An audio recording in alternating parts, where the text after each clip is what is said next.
ഓല Mordaunt അയാളുണ്ടല്ലോ ഒറ്റയടിക്ക് തെങ്ങുമ്പോൾ എത്തണം. അമ്മ വേദനിക്കുന്നേ, അയ്യാ അയ്യോ.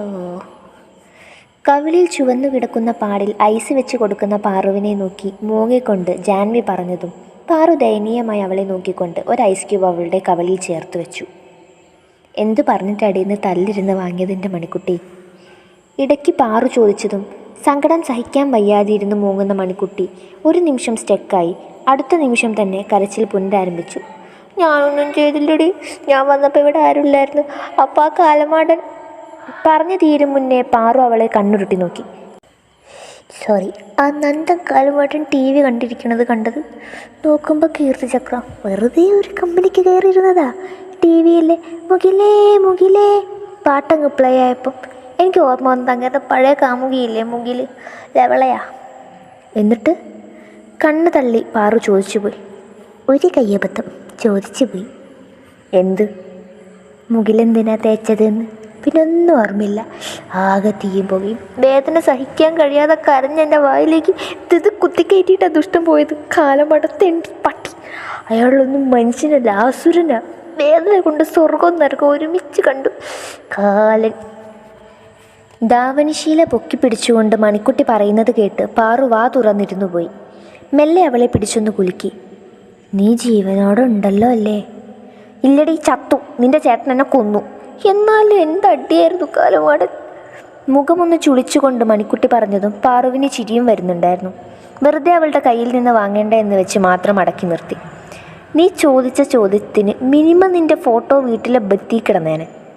നിനക്കൊരു ദിവസം പോലെ ഏട്ടൻ്റെ കയ്യിൽ നിന്ന് വാങ്ങാതെ ഉറക്കം വരില്ലേ? ഇന്നലെ അല്ലേ പെരടി പിടിച്ച് തിരിച്ചു വിട്ടത്, നാണമില്ലേ? ഈ പറഞ്ഞ സാധനം നിൻ്റെ ഏട്ടന് കൂടി വേണം. അയാൾക്ക് പ്രാന്ത. അയാൾ ആരെങ്കിലും ചീത്ത പറഞ്ഞാൽ എന്നോട്, ആ മുകിലമ്മ തേച്ചത് എന്നോട്. എന്തിനു പറയുന്നത്? ബാറിൽ നിന്ന് കള്ളും കുടിച്ച് വന്നാൽ പോലും എന്നല്ലേടി അങ്ങനെ ചീത്ത വിളിക്കണേ? എൻ്റെ ഈശ്വര, 1-ാം തീയതി ആകാൻ കാത്തു നിൽക്കുകയാണ്. അയാളെ പച്ചയ്ക്ക് കിട്ടിയിട്ട് വേണം കുനിച്ച് നിർത്തി കൂമ്പിനിടിച്ച് അയാളെ കൊണ്ട് വരപ്പിക്കാൻ. എന്നിട്ട് 6 ഇഞ്ച് വലുപ്പത്തിൽ പന പോലെ നിൽക്കുന്ന അയാളുടെ മോന്തയിൽ ചാടി അടിക്കണം. അവളുടെ സംസാരം കേട്ട് ചിരിച്ചുകൊണ്ട് നോട്ടം മാറ്റിയ പാറു പെട്ടെന്നെന്തോ കണ്ടതുപോലെ ഒന്ന് ഞെട്ടി വിറച്ചു. തുടരെയുള്ള പാറുവിൻ്റെ തോണ്ടൽ കൊണ്ട് മണി ഒന്ന് തല ഉയർത്തി നോക്കിയതും പാറു അല്പം പേടിയിൽ എങ്ങോട്ടോ നോക്കി നിൽക്കുകയാണ്. എന്താടി കോപ്പേ, നിനക്ക് ഈശ്വരവിശ്വാസം ഉണ്ടോ? ഒരു ബന്ധവും ഇല്ലാത്ത പാറുവിൻ്റെ ചോദ്യം കേട്ട് അവൾ സംശയം നിറച്ചു. ഉണ്ടെങ്കിൽ ശരിക്കും വിളിച്ചോ, കണ്ണി കൊള്ളേണ്ടത് പുരുകത്ത് കൊള്ളാൻ. പറഞ്ഞു തീരും മുന്നേ മണിക്കുട്ടിയുടെ തല ചെരിച്ചു പിടിച്ചതും വാതിൽപ്പടിക്കൽ ഡോറും പിടിച്ചു നിൽക്കുന്ന നന്ദനെ കണ്ട് ഒരു നിമിഷം ഉമിനീരിറക്കിപ്പോയി. മെല്ലെ കണ്ണ് വേറെങ്ങോട്ടോ മാറ്റി. ഞാനൊന്നും കാണുന്നില്ല, കേൾക്കുന്നില്ല, അറിയുന്നില്ല. മൂങ്ങയാണ്, ബാധ്യതയാണ്. മൂങ്ങയും ബാധ്യത അല്ലടി, മൂവകയും ബദിരയും. പാറു മെല്ലെ അവളുടെ കാതിലായി പറഞ്ഞു. അവൾ നോട്ടം മെല്ലെ നന്ദനിലെത്തിച്ചപ്പോൾ അത് തന്നിലാണെന്നറിഞ്ഞതും പെട്ടെന്ന് തന്നെ നോട്ടം മാറ്റി. മിക്കവാറും ഞാൻ നിൻ്റെ ഫാമിലിക്കൊരു ബാധ്യതയാകും, അവൾ എങ്ങോട്ടോ നോക്കിയിട്ട് പറഞ്ഞു. പാറു അതെങ്ങനെ എന്ന ഭാവത്തിൽ അവളെ നോക്കുകയാണ്. അങ്ങേരെ നോട്ടം കണ്ട കുറുക്കനെ പോലില്ലേ? അങ്ങേരെങ്ങാനും എന്നെ അടിച്ച് ഞാൻ തല കറങ്ങി വീണ് പോലീസ് കേസായി അങ്ങേര് ജയിലിലായ പിന്നെ ഈ വീട് മുഴുവൻ നിൻ്റെ അച്ഛൻ്റെ തലയിലാകും. അതൊരു ബാധ്യതയില്ലേ?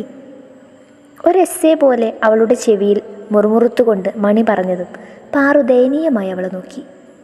മരണം വാതിൽ മുട്ടുമ്പോഴെങ്കിലും നിൻ്റെ ഈ ചീഞ്ഞ ചളി ഒന്ന് നിർത്തടി, പാറു അവളുടെ കയ്യിൽ മുറുകെ പിടിച്ചുകൊണ്ട് പറഞ്ഞു. മണി ഇതൊക്കെ എന്ത് എന്ന രീതിയിൽ അവളെ നോക്കി. മുന്നിലൊരു ഗഡോൽഗജം നിൽക്കുന്നത് കുട്ടി ഒളിക്കണ്ണാലെ കാണുന്നുണ്ട്.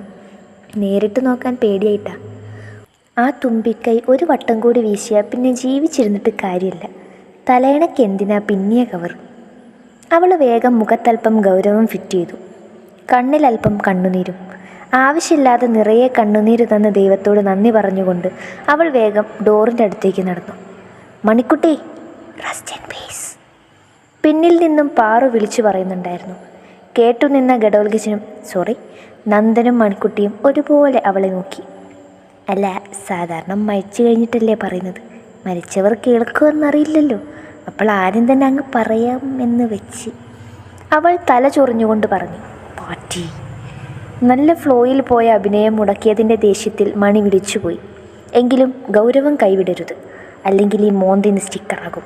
അവൾ പഴയ ഗൗരവത്തോടെ തന്നെ അവൻ്റെ അരികിലേക്ക് നടന്നു. മുഖം കണ്ടാൽ ദേഷ്യം, നേരെ കാലുകളിലേക്ക് നോക്കിയാലോ പേടി കാരണം മുട്ടുവരെ കൂട്ടിയിടിക്കുന്നുണ്ട്. മാറി നിൽക്കും, എനിക്ക് പോകണം. ശബ്ദത്തിൽ അല്പം സങ്കടം വരുത്തി കണ്ണുനീരൊഴുക്കിക്കൊണ്ട് മണി പറഞ്ഞതും വേറൊരു അഭിനയം. അവനും അത് ആരെക്കാളും നന്നായി അറിയാവുന്നത് കൊണ്ട് തന്നെ പുച്ഛത്തോടെ അവളെ നോക്കി. അങ്ങനെ അങ്ങ് പോകാൻ പറ്റുമോ? നിനക്കെന്നാ തള്ളണ്ടേ?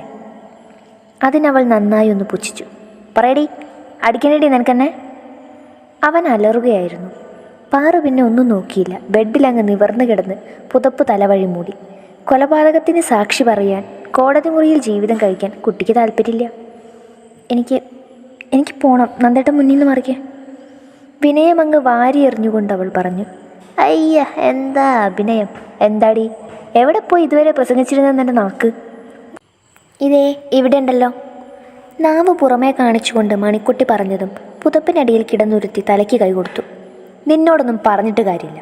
അതിന് സംസ്കാരം എന്നൊരു സാധനം വേണം. എങ്ങനെയാ, കണ്ട തെണ്ടിപ്പിള്ളേരെ കൂടെ നാട് തണ്ടി നടക്കുകയല്ലേ, പിന്നെ എങ്ങനെ ഉണ്ടാകാനാ തറവാടിനെ പറയിപ്പിക്കാൻ? അവൻ അവളെ നോക്കി അല്പം കടുപ്പത്തിൽ തന്നെ പറഞ്ഞു. അവളുടെ ചുണ്ടിലൊരു പുച്ഛച്ചിരിയായിരുന്നു. അവൾ അവനെ മുട്ടാതെ പുറത്തേക്കിറങ്ങി. ഹലോ മാഷേ, അമ്മയും അച്ഛനും ചെറുപ്പത്തിലെ നഷ്ടപ്പെട്ട എനിക്ക് ഈ സംസ്കാരം തന്നെ ധാരാളമാണ് കേട്ടോ. നന്ദേട്ടൻ പറയുന്നത് പോലെ ഏതു നേരവും തെണ്ടിത്തിരൽ തന്നെയാണ്. കാരണം എനിക്കും എൻ്റെ ഏട്ടനും ആരെങ്കിലും ഉണ്ടെങ്കിൽ അതൊരു മുത്തശ്ശിയും ദേ ഇവിടുത്തെ കുറച്ച് പേരും മാത്രം. ഇവിടേക്ക് വരുന്നത് ഒരിക്കലും ആരെയും ശല്യം ചെയ്യാനൊന്നും അല്ല കേട്ടോ, മോഹം കൊണ്ടാ, സ്വയം വിശ്വസിപ്പിക്കാൻ. അമ്മയുടെ സ്നേഹം തരുന്ന അപ്പച്ചിയെ ഒന്ന് കാണാൻ. എങ്കിലും ഒരാൾക്ക് ഞാൻ ചീത്തപ്പേരുണ്ടാക്കി വെച്ചിട്ടില്ല. പോട്ടെ നന്ദേട്ടാ. കണ്ണുകൾ നിറഞ്ഞിരുന്നു.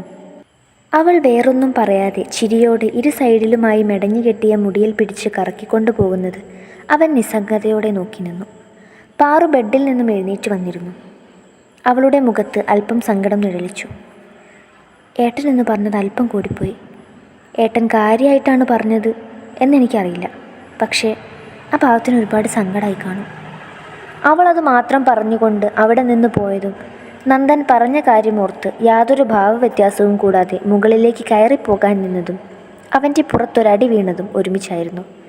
അവൻ എരിവ് വലിച്ചുകൊണ്ട് തിരിഞ്ഞു നോക്കിയതും കണ്ടു അല്പം മാറി തന്നെ നോക്കി കോഷ്ടി കാണിക്കുന്ന മണിക്കുട്ടിയെ. ഞാൻ പോടോ കാലമാണ്, ഇനി എന്നെ തൊട്ട ഞാൻ മുട്ടെ കൂടോത്ര ചെയ്തേക്കും. എന്നിട്ട് ഇയാളുടെ തുമ്പക്കൈ ഒടുങ്ങി ആ കാട് കെട്ടിയ താടിക്ക് മുടിക്കും തീ പിടിച്ച് പണ്ടാറടക്കി പോകടോ. അവൾ അവിടെ നിന്ന് തന്നെ പ്രസംഗിച്ചു. ഇടേ. അവൻ മുണ്ടും മടക്കി കുത്തി സ്റ്റെയർ തിരിച്ചിറങ്ങി. അയ്യോ അപ്പച്ചി ഓടി വരണേ, ഈ കാലമാണ്ട് എന്നെ കൊല്ലാൻ പോണേ. പറയലും അവൾ ഓടലും ഒരുമിച്ചായിരുന്നു. അവൾക്ക് തന്നെ അറിയാം ഒരൊറ്റയൊന്നും വരില്ല. ഇത് ഇന്നലെയും കാണാൻ തുടങ്ങിയതല്ലല്ലോ. മണിക്കുട്ടി പോക്കായോ? പോയില്ലേ, അപ്പച്ചിയുടെ മൂത്ത മോൻ എന്നെ ചുമതി കയറ്റും. പോയി നാളെ വരാവേ. സമയം നാളെ രാവിലെ 8 മണിക്ക് ഇതിൻ്റെ ബാക്കി തുടരുന്നതാണ്, സൂക്ഷിച്ചിരുന്നു. ഞാനോ? അടുക്കളയിൽ നിന്നാണ് ശബ്ദം. അപ്പച്ചിയല്ലേ ഗഡോൽഗജൻ, താൻ സൂക്ഷിച്ചിരുന്നോടോ, ഈ ജാൻ്റെ ആരാന്ന് ശരിക്കും കാണിച്ചിരുന്നുണ്ട്. അവൾ ഉള്ളിലേക്ക് ഭീഷണി മുഴക്കി. ഉള്ളിൽ നിന്ന് ആരുടെയോ കാൽപ്പെരുമാറ്റം കേട്ടതും അതേ സ്പീഡിൽ ഓടുകയും ചെയ്തു. മുണ്ടും മടക്കി കുത്തി ഉമ്മറത്തേക്ക് വന്ന നന്ദൻ കാണുന്നത് വയലിലൂടെ ഓടിപ്പോകുന്ന മണിക്കുട്ടിയെയാണ്. അവൻ്റെ ചുണ്ടിൽ എന്തിനോ വേണ്ടി ഒരു പുഞ്ചിരി നിറഞ്ഞു. അവൻ തിരികെ പോരാൻ നിന്നതും പെട്ടെന്ന് ഉമ്മറപ്പടയിൽ പത്രത്തോടൊപ്പം ഇരിക്കുന്ന ചുവന്ന നിറത്തിലുള്ള പുസ്തകത്തിൽ കണ്ണുകൾ തറഞ്ഞു. അവനത് മെല്ലെ കൈകളിലെടുത്തു. വാഗവീണയുടെ വഴികൾ. മനോഹരമായി എഴുതിയ ആ വരികൾക്ക് താഴെ അതിൻ്റെ എഴുത്തുകാരിയുടെ പേരുമുണ്ടായിരുന്നു, ജാൻവി വിശ്വനാഥൻ. എല്ലാവരുടെയും പ്രിയപ്പെട്ട മണിക്കുട്ടി. മണിക്കുട്ടിയുടെ പുതിയ പുസ്തകം ഇന്നലെയാണ് വന്നത്. അത് കാണിച്ചു തരാൻ വന്നതാ. എന്താ രസം എന്നറിയാമോ വായിക്കാൻ? അടുക്കളയിൽ നിന്നും അമ്മയോട് വിശേഷം പറയുന്ന പാറുവിൻ്റെ ശബ്ദം കേൾക്കാം. അവൻ ആ പുസ്തകം കയ്യിലെടുത്ത് ഒന്ന് മറിച്ചു നോക്കിക്കൊണ്ട് ഉള്ളിലേക്ക് നടന്നു. കാലമാണൻ അടിച്ചു പോകുന്നൊരു ഷേപ്പ് മാറ്റിക്കളഞ്ഞു. എൻ്റെ കൃഷ്ണ, പല്ലൊക്കെ അവിടെ തന്നെ ഉണ്ടല്ലോ അല്ലേ? മുഖവും തടവി വാല് മുറിഞ്ഞ പോലുള്ള അവളുടെ വരവ് കണ്ടപ്പോഴേ ഉമ്മറത്തിരുന്ന് പത്രം വായിച്ചുകൊണ്ടിരുന്ന അവളുടെ ചേട്ടൻ ഗൗതമിൻ്റെ മുഖത്ത് ചിരിയുണ്ടായിരുന്നു. അവൾ പുറത്തെ പൈപ്പിൽ നിന്നും കാലു കഴുകി ഉള്ളിലേക്ക് കടന്നു. പോകും വഴി ഗൗതമിനെ നോക്കിയൊന്ന് പുച്ഛിച്ചു. ഇന്നെത്ര എണ്ണം വാങ്ങിയെടുത്തടി? അവൻ പത്രത്തിലേക്ക് തന്നെ നോട്ടം എറിഞ്ഞുകൊണ്ട് ചിരി കടിച്ചു പിടിച്ചുകൊണ്ട് ചോദിച്ചു. അവൾ അറിയാതെ തന്നെ മുഖം ഒഴിഞ്ഞുപോയി. ചേട്ടാ ചേട്ടാ എന്ന് വിളിച്ച നാവ് കൊണ്ട് ചേട്ടാ എന്ന് വിളിക്കണ്ടെങ്കിൽ മിണ്ടാതിരുന്നു. അയാളുടെ ഒരു നന്ദനും അങ്ങർക്ക് കണ്ണീച്ചോരുണ്ടോടോ. കുനിഞ്ഞു നിന്ന് അവൻ്റെ മുഖത്തേക്ക് നോക്കിക്കൊണ്ട് അവൾ ചോദിച്ചു. അവൻ്റെ നോട്ടം അവളുടെ കവിളിലായിരുന്നു. അവൻ അവിടെ മുന്ന് തിരിച്ചും മറിച്ചും നോക്കി. ഇന്നലെ കിട്ടിയതിൻ്റെ അത്ര ശക്തി പോരല്ലോ, 5 വിരൽ തെളിഞ്ഞു വരുന്നില്ല. ഷോ ആടോ ഷോ, അതിനും ഭേദം എന്നെ അങ്ങ് തെക്കേ പറമ്പിലേക്ക് എടുക്കുന്നതല്ലേ. നോക്കിക്കോളൂ, നിന്നെ നിൻ്റെ നന്ദനെ ഞാൻ കൊല്ലും, എന്നിട്ട് ഞാൻ ചാവും. ദുഷ്ടൻ. കവിളും ഒഴിഞ്ഞ് ഉള്ളിലേക്ക് പോകുന്ന അവളെ ഇടം കണ്ണിട്ട് നോക്കി അവനിരുന്നു. വെച്ചടി കയറ്റമാണല്ലോ. അവൻ്റെ സംസാരം കേട്ട് പോകുന്ന പോക്കിൽ അവൾ തിരിഞ്ഞു നോക്കി കണ്ണുരുട്ടി. റബ്ബറിൻ്റെ വിലയേ. അയാൾ ചിരി കടിച്ചു പിടിച്ചുകൊണ്ട് പറഞ്ഞു. ടാ ചേട്ടാ, എനിക്ക് കുന്തിരിക്ക ഇഷ്ടമാണ്, എന്നാൽ അതൊരുമാതിരി മൂട്ടിലിട്ട് പോക്കരുത് കേട്ടല്ലോ. തിരികെ വന്നുകൊണ്ടുള്ള അവളുടെ ചോദ്യത്തിന് അവൻ ചമ്മിയെ ചിരിച്ചിരിച്ചു. ഏറ്റില്ല. അവൾ പോകുന്നതും നോക്കി അവൻ പറഞ്ഞു. മണിക്കുട്ടേ. ഉള്ളിൽ നിന്നും മുത്തശ്ശിയുടെ വിളി വന്നു. അവൾ മുഖവും കൂർപ്പിച്ചുകൊണ്ട് അങ്ങോട്ട് പോയതും കണ്ടു തൊടിയിൽ പശുവിനും കിടാവിനും വൈക്കോൽ നൽകുന്ന മുത്തശ്ശിയെ. അവൾ ചുണ്ടു കൂർപ്പിച്ചുകൊണ്ട് അവരുടെ അടുത്തേക്ക് നടന്നു.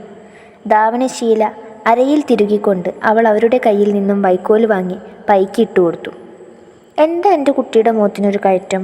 ഇന്നും വാങ്ങിയോ നീയെ? തേ മുത്തശ്ശി, വേണ്ട, അല്ലേ തന്നെ മൂട് പോയിരിക്കുക. മുത്തശ്ശിയുടെ കൊച്ചുമോൻ എന്താ തിന്നുന്നത്? വലിയ ഇരുമ്പുവാണോ? ഇങ്ങ് നോക്കിയേ ചുവന്ന് കിടക്കണത്. അവൾ അവർക്ക് നേരെ മുഖം ചിരിച്ചു കാണിച്ചു കൊടുത്തു. അവർ അപ്പോഴും ചിരി തന്നെ.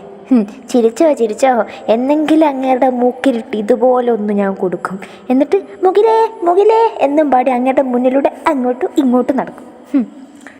പറയുന്നതിനോടൊപ്പം പാട്ടും പാടി ഉള്ളിലേക്ക് പോകുന്ന അവളെ മുത്തശ്ശി മൂക്കത്ത് വിരലും വെച്ച് നോക്കി നിന്നു. ഉള്ളിലേക്ക് നടക്കുമ്പോൾ മുന്നിലുണ്ടായിരുന്ന ഗൗതമനെ പുച്ഛിച്ചു നോക്കി മുഖം ചെരിച്ച് പാട്ടും പാടി മുകളിലേക്ക് കയറുന്ന മണിക്കുട്ടിയെ നോക്കി നിൽക്കെ അവന് ചിരി പൊട്ടി. അവൻ മെല്ലെ മുത്തശ്ശിയുടെ അടുത്തേക്ക് നടന്നു. പലതരം ഭ്രാന്ത് കണ്ടിട്ടുണ്ട്, അടിവാങ്ങാൻ മാത്രം ഇതെന്ത് ഭ്രാന്താണാവോ? അവൻ അവരോടായി പറഞ്ഞതും അവരും ഒന്ന് ചിരിച്ചു. ഇന്നും ഇന്നലെയും തുടങ്ങിയതല്ലാലോ, ചെറുപ്പം തൊട്ടേ രണ്ടും ഇങ്ങനെ തന്നെയല്ലേ. 2 കിട്ടിയില്ലേ ഇവക്കും, കൊടുത്തില്ലേ അവനും ഉറക്കം വരില്ല, മടുക്കുമ്പം നിർത്തിക്കോളും രണ്ടും. മുത്തശ്ശി അതും പറഞ്ഞ് ഉള്ളിലേക്ക് പോകുന്നതും നോക്കി അവൻ അവിടെ തന്നെ നിന്നു. എന്തോ പേപ്പർ കഷ്ണം താഴേക്ക് വീഴുന്നത് കണ്ട് ഒന്ന് തല ഉയർത്തി നോക്കിയപ്പോൾ കണ്ടു എന്തൊക്കെയോ പിറുപിറുത്തുകൊണ്ട് കുത്തിക്കുറിക്കുന്ന മണിയെ. അവളുടെ ഭാവം അവനും ചിരി വന്നിരുന്നു. ഒന്നും മിണ്ടാതെ അവനും ഉള്ളിലേക്ക് കയറി.